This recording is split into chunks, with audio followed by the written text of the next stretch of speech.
Let's talk about the details of this with Jeniffer Glasse. Jeniffer, there seems to be significant concessions from the first directive, which caused such confusion and chaos the last time around.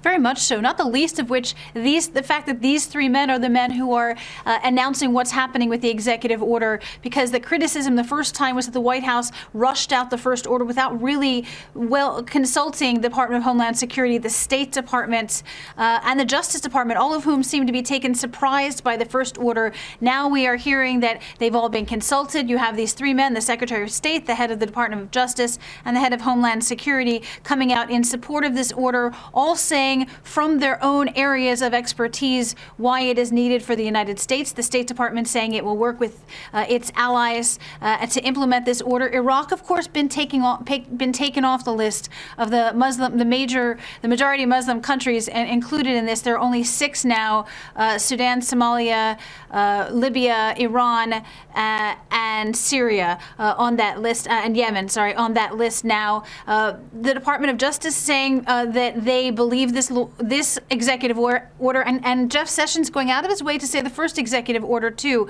was within the president's power, even though U.S. courts struck it down. We do understand that while refugee arrivals have been suspended for 120 days, those with existing visas will be allowed into the country. That, I think, caused very much confusion before, as some people who came into the country were turned back, and also green card holders from those countries had been turned back as well. I think that's been cleared up. And as John Kelly said just at the end of those remarks, he's been talking to members of Congress and members of the media to ensure there are no surprises. That's the big difference, Shuli, because the first travel ban came as very much a surprise and caused chaos not only here in the United States, but as you said, around the world.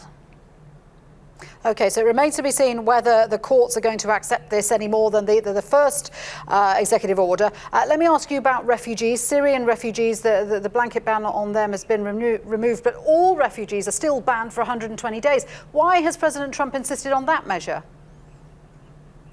This is because they feel the vetting procedures have to be stepped up, and what you just heard from both Rex Tillerson and John Kelly from Homeland Security is that the refugee population, because from those 7 countries, some are state sponsors of terror, some have terror groups in them, and they want to make sure that nobody slips in through the refugee population vetting program. Now, critics of this say the vetting is already quite severe. It's already pretty thorough. I recently came back from Afghanistan, where some people waited up to 2 years to get a visa because the vetting process was so tight.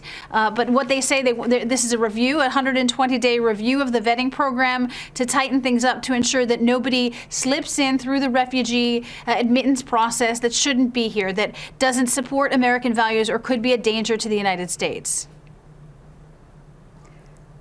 Jeniffer, thank you very much indeed for that. Jeniffer Glasse updating us there on the new executive order signed by President Trump from Washington, D.C. Just to update you, President Trump has signed a revised travel ban temporarily halting entry to the U.S. for people from 6 Muslim-majority nations who are looking for new visas, not people who've already got agreed visas. And it's notable that President Trump signed that in private, and then we had the press conference from his secretaries of state for Homeland Security, the Secretary of State and the Attorney General there, who says this is all within the president's power. There will be more coming up after the top of the hour. Do stay with us.